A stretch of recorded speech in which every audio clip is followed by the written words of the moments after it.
highly, but here we are. Reparations. Who came up with this idea? Why? And what prompted a lawsuit against them? So, some background. Back in 2020, about 6 years ago, under COVID lockdowns, George Floyd death, Black Lives Matter, the riots, the lootings, chaos under Chesa Boudin, as many of us know. District 10 Supervisor Shaman Walton, you know who he is? Anyway, he was president of the Board of Supervisors back then. He proposed a resolution in the Board of Supervisors to his colleagues. And he says we need to set up a reparations committee to study the injustices that they felt allegedly against San Francisco's black community. So the Board of Supervisors unanimously supported the establishment of such a committee. All the supervisors unanimously said yes. So the Reparations Committee, as they call the Reparations Advisory Committee, was an independent committee of not City Hall officials, but 15 members that worked for 2 years. Each paid $25,000 for their time, $25,000 of us taxpayers' money, to come up with 2 different plans, a draft plan and a final plan for reparations. This is what they felt the injustices that were suffered by them, the city's black residents, and what monetary reparations, what restitution should be paid out to them as compensation, and what privileges should the African American residents receive. The Board of Supervisors, in late 2022, they received a 60-page report from the committee, and they accepted it, all of them, unanimously. Then the same advisory committee created a final plan. That plan kept the majority of the 60-page draft plan, which had 100 provisions, 100 suggestions and recommendations and payouts. That plan, the final plan, expanded up to 400 pages long. That report was presented again to the Board of Supervisors in July of 2023, and the board again accepted that plan, all 11 supervisors unanimously. And then that plan was put on the shelf, and it sat there. No action was taken. So what happened? 2023, 2024, London Breed was mayor, but she was campaigning for re-election. This was not a popular topic, so that's why it was on the shelf. Daniel Lurie won, as we know, for mayor. Daniel Lurie won. He was sworn in to office just a couple of months ago, actually, a little over a year ago, back in January 2025. But a few months ago, this past October 2025, the Board of Supervisors took that plan off the shelf. They dusted it off, and they decided to act on it, because now they have a new mayor. They approved unanimously to establish a reparations fund, an account, the vehicle for funding payments. And all of the supervisors together, they approved it unanimously. Now that legislation, which was an ordinance, the actual physical document, went to Mayor Lurie's hands in December, just a couple of months ago, for his approval by signature. Lurie could have just sent it back as a veto, but a unanimous board would have overridden his veto. He also could have just not signed it, and it would have become law automatically within 10 days without his actions. But on December 23rd, that's right before Christmas Eve, he signed it. And that's the subject of this outrage, the quiet outrage. Now, how many of you, by show of hands, are a fan of Mayor Daniel Lurie? I see 1 or 2, 3, 4. Okay. Now, you used to be. Me too. How many of you follow Mayor Lurie on social media, especially on Instagram? Yeah, he's quite a phenomenon. For those of you who don't know, he is a sensation online, especially Instagram. He runs around town and posts to his social media accounts constantly. celebrating small cafes and restaurants, the Super Bowl, big dance parties that the city is sponsoring. He chats with small business owners. He's an admitted caffeaholic.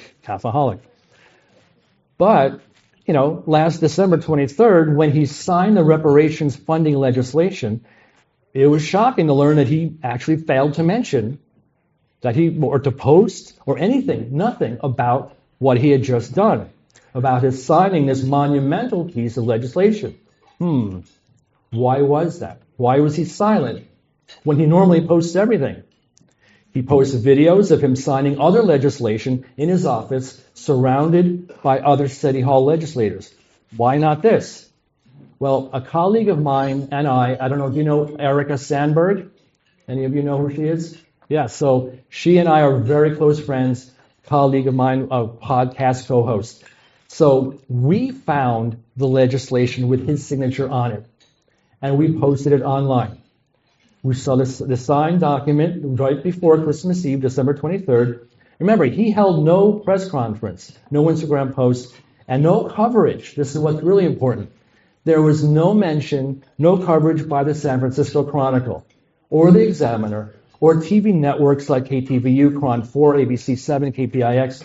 Crickets. Nothing was mentioned. But now the time was to act.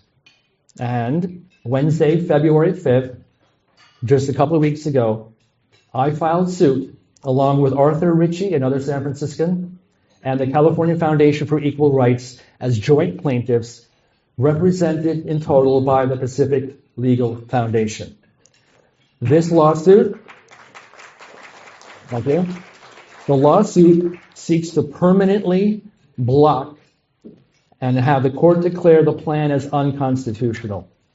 And you guessed it, when it was filed, how many of you even knew, how many of you heard that the lawsuit was filed? Very few of you, if all. Again, if your sole news source is the San Francisco Chronicle, the Examiner, Chron 4, NBC, CNN, MSNBC, and such, they did not cover this story, still even today. So what I've learned, and I think most of you have realized, that many unscrupulous actions by government that could be implemented quietly, behind closed doors, in hopes that they are not discovered. So you're witnessing a media embargo on this lawsuit story by left-wing media.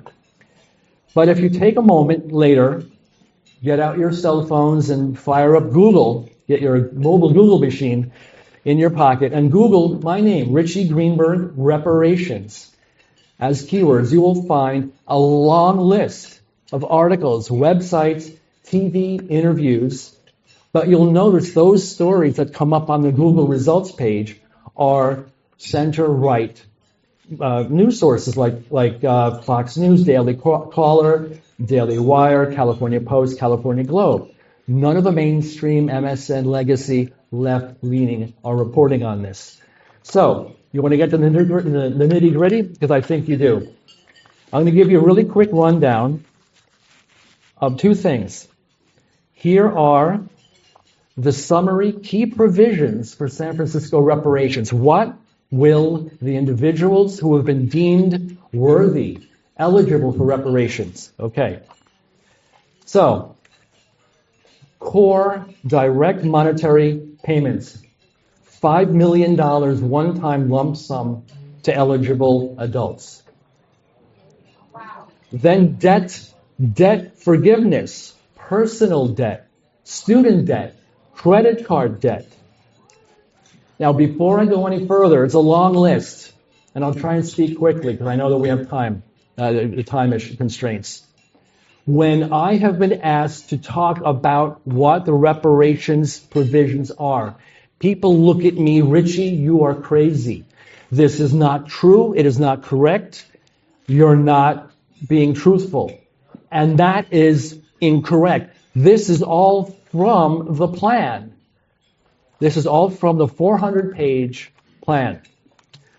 Guaranteed annual income. For those who are low-income earners, they will get supplements to reach an area median income of $97,000 per year for 250 years. So they can then give it to their heirs. Tax relief, property tax, payroll tax, business tax for the eligible black residents. Housing reform, down payment assistance, forgivable grants, $1 home lease or priority access buyouts.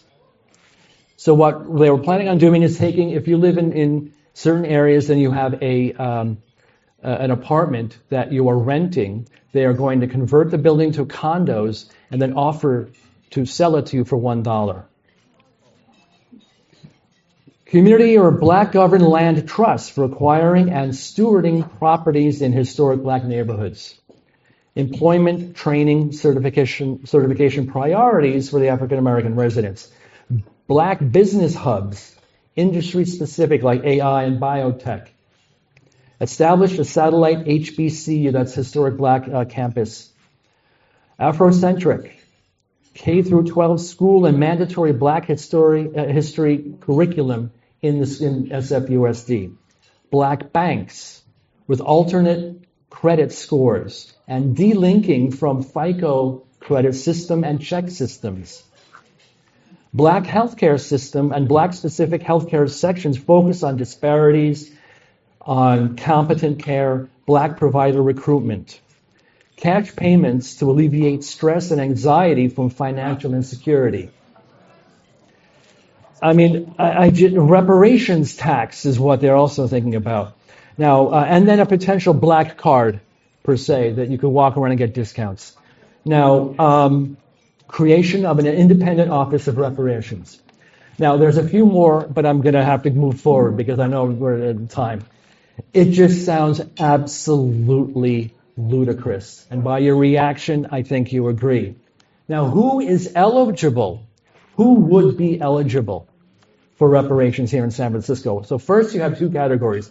First, you've got a baseline where you have to meet these criteria. And if you do, then you choose from this list. And this list of criteria is what would then trigger at least one from the second list of what would then, I guess you'd get in the database and now you're eligible once the money is available, right? So first of all, you have to be 18 years of age or older. You have to be African American descent of a descendant of an enslaved person or the descendant of a free black person living in the United States up to the end of the 18th century. And you have to have identified as black African American on public documents for at least 10 years. Then you have to be born in or migrated to San Francisco before 2006, and you have proof of residency in San Francisco for at least 10 years. That's quite problematic if you do a little bit of calculation to see that someone who wasn't even born here, that came here before 2006. Now, the next categories are what you then pick and choose. If you are eligible under the first list, now let's look to see in the second list. Again, you need to be either an individual that was displaced or deceased. If you're deceased, then the next surviving direct descendant of someone deceased from San Francisco by actions related to the redevelopment agency's activities, urban renewal 1954 to 1973. That would be like the Fillmore district in that area around there. Or you could be the next surviving direct descendant of someone that was displaced by redevelopment until 2012. So just not that long ago. Were you or a descendant of yours arrested, prosecuted, convicted, and or sentenced in San Francisco for a drug-related crime? Did you serve a jail probation sentence for a drug-related crime during the failed war on drugs, June 1971 to present? See, there are other categories here as well. The thing that is most important, it is not just, the reparations are not just for people to qualify if they are direct descendants of someone from slavery. There are many other categories as well. And so, because in the interest of time, I need to cut it short. But What you all need to do now is make yourself aware of what is happening. And this is why we filed suit, because of the egregious, outrageous, and insidious reparations plan. I don't take any pleasure in having to do this.